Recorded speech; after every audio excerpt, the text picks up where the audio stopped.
तत्पुरुष समास चल रहा था। तत्पुरुष समास में जो षष्ठी समास है, तो इसी समास में कुछ जो नवीन सूत्र हैं, कुछ समास विधायक सूत्र वो चल रहे थे। आज अर्धम नपुंसकम, यहां से हमको चल रहे थे।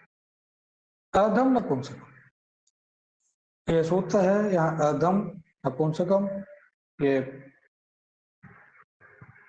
दोनों एक वचनांत पद हैं, एक वचन प्रथमांत पद हैं। और अर्ध शब्द के साथ नपुंसकम, नपुंसक लिंग में विद्यमान जो अर्ध शब्द, उसके साथ समर्थ सुबंत का समास होता है। यह सूत्र से निकलेगा। उसी के वृत्ति में लिख रहे हैं कि समांस वाच्य अर्ध शब्द सभी अर्ध शब्द के साथ नहीं होता है। जो सम अंश का वाची अर्ध शब्द, बराबर का वाची, बराबर का वाची जो अर्ध शब्द है, और कैसा हो, नित्यम क्लीबे, नित्य क्या हो, क्लीब हो, नपुंसक लिंग वाला हो अर्ध शब्द। सा प्रागवत, उसका, प्रागवत अर्थात पहले की तरह समास होता है। अर्ध शब्द का नपुंसक लिंग में विद्यमान हो, नपुंसक लिंग हो, समांस का वाची हो, उसका षष्ठ्यंत जो समर्थ सुबंत है, उस षष्ठ्यंत समर्थ सुबंत के साथ समास होगा। अर्धम पिप्पल्याः, अर्धम पिप्पल्याः, अर्ध पिप्पली। यहाँ पे देखिए अर्धम पिप्पल्याः, ये आपका लौकिक विग्रह होगा। यह अर्ध शब्द नपुंसक, नित्य नपुंसक लिंग है अर्ध शब्द यहाँ पर, और समांस का वाची भी, बराबर अंश का वाची। अर्धम पिप्पल्या मतलब कि जो पिप्पली है, उस पिप्पली का आधा भाग, आधा टुकड़ा, इसका जो अलौकिक विग्रह वाक्य होगा वह है अर्ध सु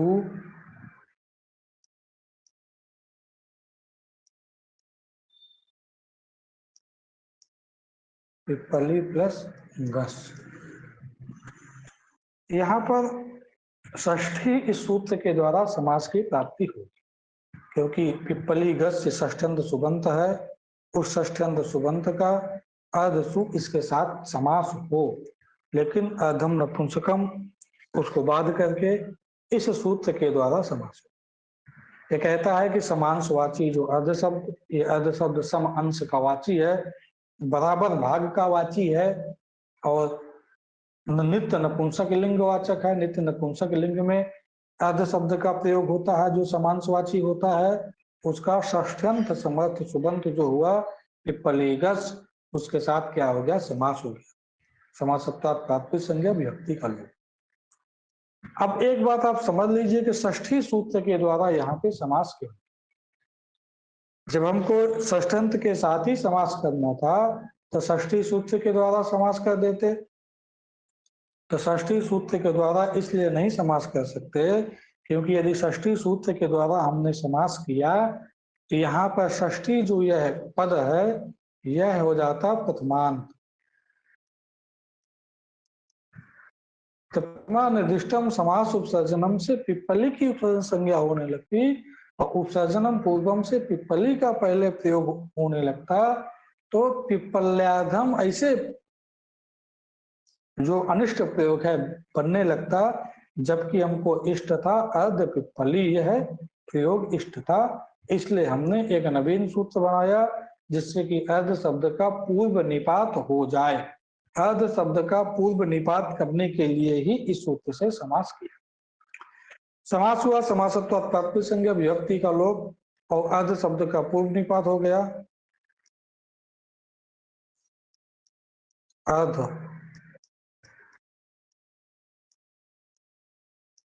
अर्ध पिप्पली बना, उसके बाद सु आएगा। तात्पदिकत्वाद जो कहते समासास्य से समास के समय तात्पदिक संज्ञा हुई थी, उसी तात्पदिक संज्ञा को मान करके सु आएगा और उस सु का हलंग्याभ्यो दीर्घा श्रुति से अपटम हल विप्यते, उस सूत्र के द्वारा इस सु का लोप हो जाएगा, अर्ध पिप्पली बन जाएगा। इसमें देखिए ऊपर 6 नंबर लिखा है, इसमें कहा कि अत पिप्पली शब्दे एक विभक्त अष्ठ्यंत इति वचनत्वेन अनुसर्जनत्वात् गोस्त्रियोः इति हस्तोना। अभी आगे एक सूत्र आएगा गोस्त्रियोः उपसर्जनस्य। इस सूत्र के द्वारा यह सूत्र जो है हस्व का विधान करता है। इस सूत्र में यहाँ पर जब हम गोस्त्रियोः उपसर्जनस्य पढ़ेंगे तो लघु सिद्धांत कौमुदी में एक विभक्त अष्ठ्यंत वचनम यह वार्तिक नहीं। इसका मतलब यह होता है कि जो नियत विभक्त्यंत पद होता है, एक विभक्ति चा पूर्व निपाते, यह सूत्र है, यह उपसर्जन संज्ञा करता है। इसकी उपसर्जन संज्ञा का जो फल है वह फल पूर्व निपात नहीं होता, अपितु ह्रस्व होता है। विग्रह में जो नियत विभक्त्यंत पद होता है उसकी उपसर्जन संज्ञा होती है। यद्यपि पिप्पली की उपसर्जन संज्ञा प्राप्त थी, प्राप्त होने के बाद भी वहां पर जो एक वार्तिक बनाया गया है कि एक विभक्त अष्ठ्यंत, षष्ठ्यंत वचन को छोड़ करके, अर्थात जहां पे षष्ठी नहीं होगी वहां उसको छोड़ करके, षष्ठी को छोड़ करके अन्यत्र सभी जगह यदि एक विभक्त नियत विभक्त्यंत पद होगा, एक विभक्त्यंत पद होगा, उसकी उपसर्जन संज्ञा हो जाए। यहाँ पे षष्ठी विभक्त, इसकी उपसर्जन संज्ञा नहीं हुई और ह्रस्व भी नहीं, इसलिए भी यहाँ पर नहीं किया है। तो आवाज नहीं आ रही क्या सभी को?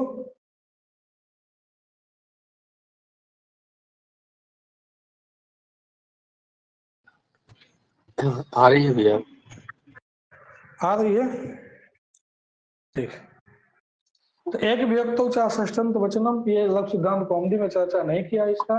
इसका मतलब ये होता है कि विग्रह में जो नियत विभक्त्यंत पद होता है उसमें यदि षष्ठ्यंत होगा तो उसकी उपसर्जन संज्ञा नहीं होती है। उसके अतिरिक्त अन्य जो होंगे, जैसे अतिमाला शब्द आएगा तो माला अतिक्रांता, वहां पर उपसर्जन संज्ञा करेंगे और उपसर्जन संज्ञा करने के बाद उसको ह्रस्व का विधान भी आगे करेंगे। और कोकिला शब्द आएगा, वहां पर भी ये उपसर्जन संज्ञा करके ह्रस्व का विधान करेंगे, लेकिन जहां षष्ठ्यंत होगा वहां पर ह्रस्व नहीं होता है, ये समझना चाहिए। अर्ध पिप्पली में ह्रस्व नहीं हुआ, सु आएगा, उस सु का लोप हो जाएगा, अर्ध पिप्पली यह प्रयोग बन जाएगा।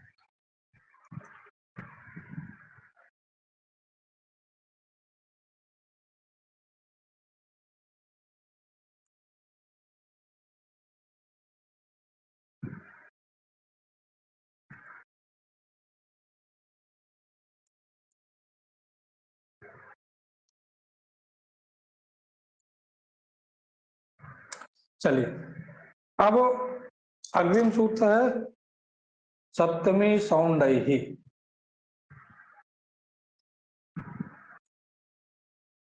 सप्तमी सौंडैहि ये सूत्र है, ये कहता है कि सप्तमी अर्थात जो सप्तम्यंत सुबंत है, सप्तम्यंत समर्थ सुबंत है, उनका सौंडई सह समस्यते, अर्थात सप्तम्यंत समर्थ सुबंत का सौंडादि भी रागवत, जो सौंडादि गण में पाठ है उनके साथ समास होता है।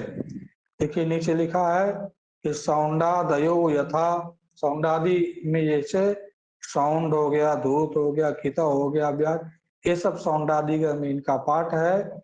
इनके साथ सप्तम्यंत जो समर्थ सुबंत है उनका समास होता है। अक्षेषु सौंडा, अक्ष मतलब जानते हैं, अक्ष मतलब होता है पासा और सौंडा मतलब प्रवीण। जो पासा खेलने में क्या है, प्रवीण है, उसको क्या बोलेंगे, अक्ष सौंडा। तो सौंडादिगण में सौंड का पाठ है। अक्षेषु यह समर्थ, अक्षेषु यह समर्थ सुबंत हुआ, इसका क्या हो जाएगा, समास होगा। इसका जो समास है वह है सौंडादि तकती, जो समर्थ सुबंत है इसके साथ समास हो जाएगा। अक्षय सौंड है, ये अलौकिक विग्रह है। अलौकिक विग्रह जो होगा अक्ष प्लस गी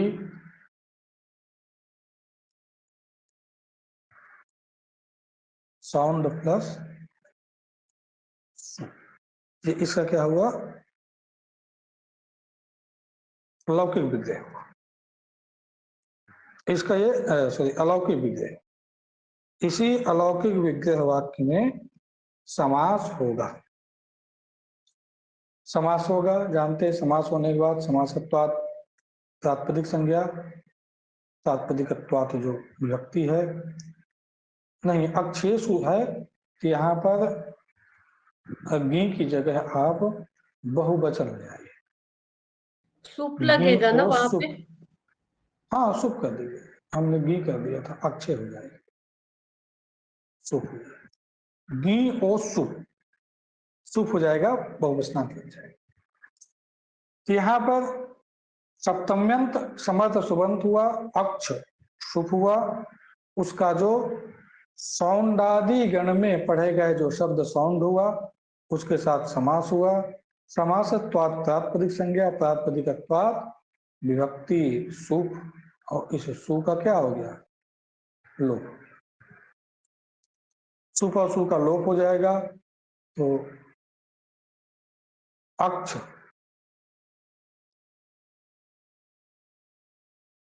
सौंड बन जाएगा, और जो पूर्व में प्रातिपदिक संज्ञा हुई थी उसी प्रातिपदिक संज्ञा को मान करके विभक्ति आ जाएगी, सुविभक्ति आ जाएगी, और सु का द्वितीय विसर्ग हो जाएगा अक्ष सौंड, यह प्रयोग होगा। अक्षेषु सौंड अक्ष सौंड, यह प्रयोग सिद्ध। अब देखिए इसमें अब एक विशेष बात की चर्चा करने जा रहे हैं कि यदि केवल हम यही सूत्र मान लीजिए माने सप्तमी सौंदर्य, तो सप्तम्यंत जो समर्थ सुबंत है उसका जब सौंडादि गण में पढ़े गए समर्थ सुबंत के साथ ही समास, हम यदि अन्यत्र समास करना चाहें तो नहीं हो पाए। उसके लिए एक विशेष व्यवस्था हर जगह के लिए बना रहे हैं कि जितने सूत्र अभी तक हम लोगों ने पढ़ा है, द्वितीय तृतीय इत्यादि योग विभागात अन्यत्रापि समासो बोध्य, अन्यत्रापि समासो ज्ञेयः।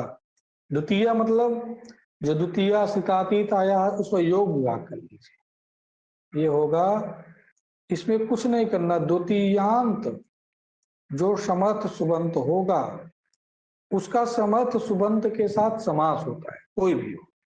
तृतीयांत समर्थ सुबंत का समर्थ सुबंत के साथ समास होता है। चतुर्थ्यंत समर्थ सुबंत का समर्थ सुबंत के साथ समास होता है। पंचम्यंत समर्थ सुबंत का समर्थ सुबंत के साथ समास होता है। ऐसे ही षष्ठ्यंत समर्थ सुबंत का समर्थ सुबंत के साथ समास होता है। सप्तम्यंत ऐसे करके जब हम बना देंगे हर जगह वो समास हो जाएगा। एक और व्यवस्था बनाए कि जितने भी अभी तक सूत्र आए हैं उन सभी सूत्रों का तृतीयांत तृतीयांत चतुर्थ्यंत पंचम्यंत षष्ठ्यंत सप्तम्यंत इन सभी का समर्थ सुबंत के साथ समास होता है। यहां से ये जो द्वितीय तृतीय चतुर्थी पंचमी षष्ठी और सप्तमी इन तत्पुरुषों का समास इन्होंने बता दिया। यहां से सब समास समाप्त हुए। अब जो प्रथमांत था अर्थात प्रथमांत में भी तत्पुरुष समास होता है अथवा समानाधिकरण में तत्पुरुष समास। समानाधिकरण मतलब कि पहले वाला जो पद होगा जिस विभक्ति का होगा उसी विभक्त्यंत का पद अंतिम वाला होगा। समान विभक्त्यंत पदों का अब यहाँ से आगे समास बताएंगे। अब आगे कई समास आएंगे, प्रादि तत्पुरुष, नए तत्पुरुष, दिगु, कर्मधारय और उपमान समास, ये सब समासों को हम आगे यहाँ से पढ़ेंगे।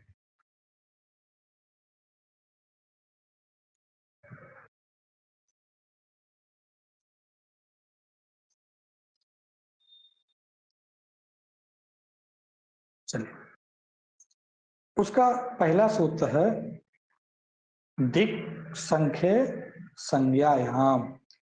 दिक्चा संख्याचा इति दिक् संख्ये द्विवचन। संज्ञायाम, संज्ञा में विद्यमान। व्यक्ति में इसका अर्थ लिख रहे हैं संज्ञायाम एवेति नियमार्थम सूत्रम। यह जो सूत्र है संज्ञा में नियमार्थक सूत्र है, अर्थात दिशावाची, संख्यावाची जो समर्थ सुबंत हैं उनका समर्थ सुबंत के साथ समास होगा। लेकिन कब समास होगा? जब संज्ञा अर्थ विद्यमान होगा, जब संज्ञा कोई ना कोई होनी चाहिए तभी यह सूत्र समास करेगा। जैसे पूर्वेषु, पूर्वे इषु काम समय, पूर्व इषु काम समय।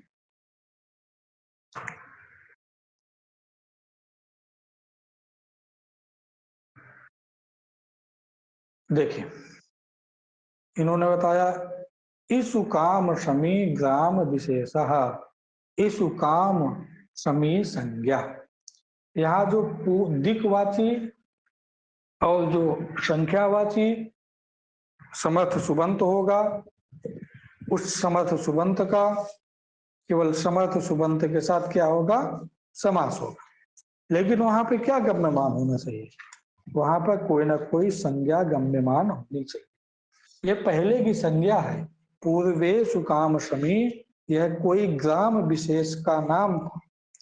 इषु काम समी कोई ग्राम विशेष का नाम था जिसके ये संज्ञावाचक है। पूर्व शब्द क्या है? पूर्व शब्द यह है दिशा का वाचक, इसलिए यहां पर यह समास होगा। पूर्वे इषु काम समी, यह है तो प्रयोग है। और एक बात यहाँ पे और समझने वाली है,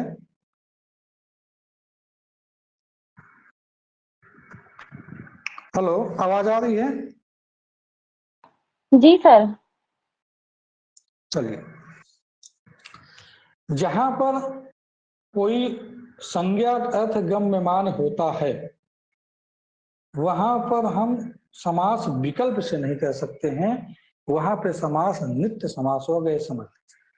जब वैकल्पिक समास नहीं होगा तो उसका जो विग्रह होगा, जैसे पूर्वस चासौ इषु काम सम, इस प्रकार ये विग्रह, इसका आप लोक में प्रयोग नहीं कर सकते। पूर्वस चासौ इषु काम समी, जब भी आप प्रयोग करेंगे तो पूर्वेषु काम समी इसका प्रयोग करें। इसका जो विग्रह होगा, क्योंकि ये दिक् का वाचक है, दिशा का वाचक है, इसलिए पूर्व चासौ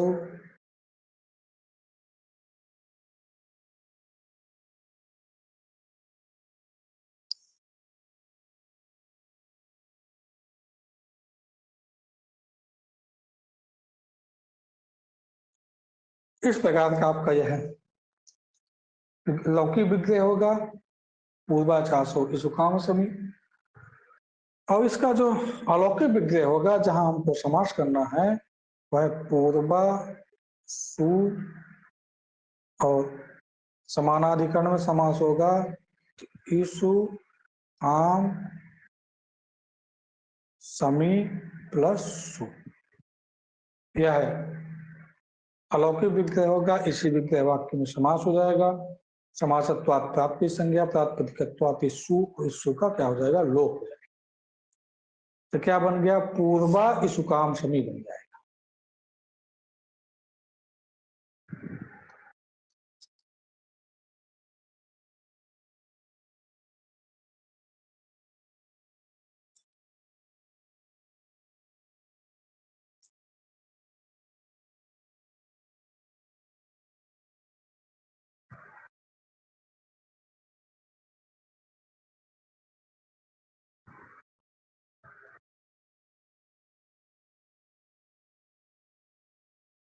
पूर्वा इसुकाम समी बन गया। उसके बाद जो पूर्व दिक् संख्ये संज्ञायाम, इस सूत्र के द्वारा यहाँ पे समास हुआ है। तो दिक् संख्ये यह प्रथमा का द्विवचन है, प्रथमांत पद है। तो प्रथमा निर्दिष्टम समास उपसर्जनम, जो समास विधायक शास्त्र है दिक् संख्ये संज्ञायाम है, उसमें प्रथमांत पद दिक् संख्ये है। तदबोध लक्ष्य में पूर्वा शब्द है, इसकी उपसर्जन संज्ञा उपसर्जनम पूर्वम से पहले प्रयोग हो जाएगा। पूर्वा इसुकाम समी बन गया। आ ई मिलाकर के क्या हो गया, ए गुण हो गया। तो पूर्वे सु काम समी, सु आएगा, सु का हलंग्याभ्यो दीर्घा सुतिस अपिक्तम हल्लुप्यते, इससे लोप हो जाएगा। तो पूर्वे सुकाम समी यह प्रयोग बन जाएगा। इसुकाम समी यह स्त्रीलिंग था, इसलिए के साथ स्त्रीलिंग लगाया गया, क्योंकि प्रथमा पूर्वस 400 इसुकाम समी ऐसा विग्रह हुआ। पूर्वासु इसुकाम समीसु लोप हुआ, पूर्व प्रयोग हो गया। और आ ई मिलाकर के इस आ का और ई का मिला के गुण, इसके बाद जो उस सु का हलंग्य आदि लोप हो गया। तो पूर्वा काम समी यह प्रयोग बन गया।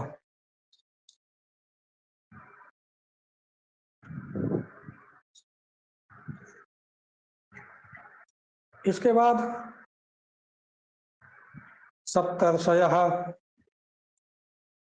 यह प्रयोग,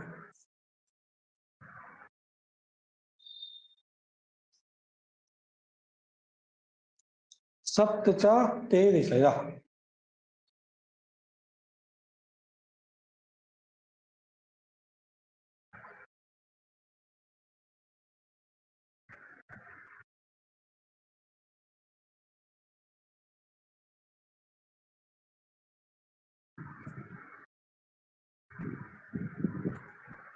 इस प्रकार का यह अलौकिक विग्रह होगा। इसके बाद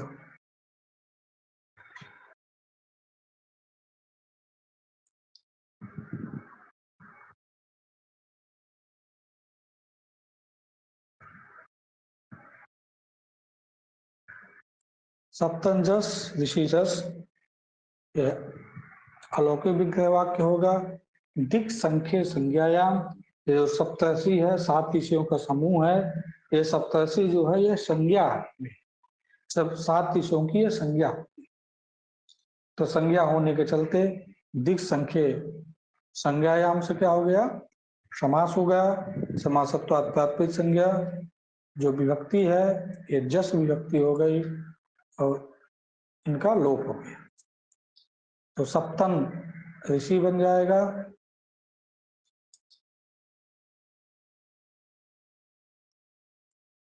नलोपा प्रातिपदिकांत, इस सूत्र के द्वारा जो सप्तन का नकार है उसका क्या हो जाएगा, लोप हो जाएगा। जो जस विभक्ति है उस जस विभक्ति को मान करके पद बनेगा और पद को मान करके जो नकार है उसका लोप हो जाएगा। सप्त ऋषि बना। उसके बाद दिक् संख्ये संज्ञायाम, जो समास विधायक शास्त्र है दिक् संख्ये है, इसमें संख्यावाचक पद सप्त, उसकी उपसर्जन संज्ञा हो जाएगी। उपसर्जनम पूर्वम से पहले प्रयोग हो जाएगा। क्या बन गया, सप्त ऋषि बन गया और पहले जो प्रातिपदिक संज्ञा थी वो लेकर के जस विभक्ति आएगी और सप्त का आ ऋषि का री मिलाकर के अर्गुण हो जाएगा, सप्तर्षि बन जाएगा।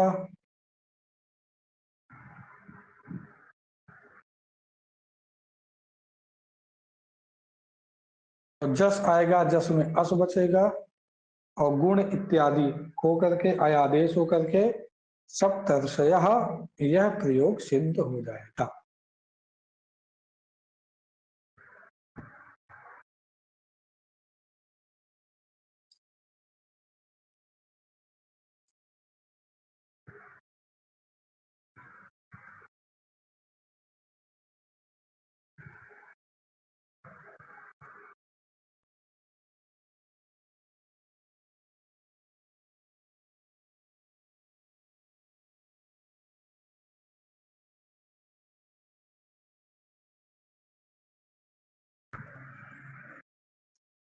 इसमें देखिए एक विशेष नियम है, संज्ञायाम, अर्थात संज्ञा में ही समास करना है। अतएव तेन न, इसलिए उत्तरा वृक्षाः, उत्तराः वृक्षाः, उत्तर में वृक्ष है, ये कोई संज्ञा नहीं, इसलिए समास नहीं। पंच ब्राह्मणाः, ये भी 5 ब्राह्मणों की कोई संज्ञा नहीं, तब भी समास नहीं होगा।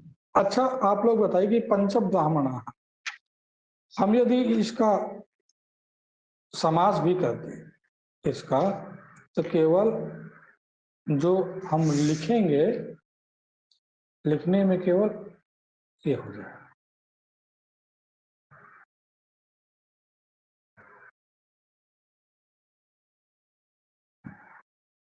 और कुछ इसमें परिवर्तन आएगा कि नहीं आएगा?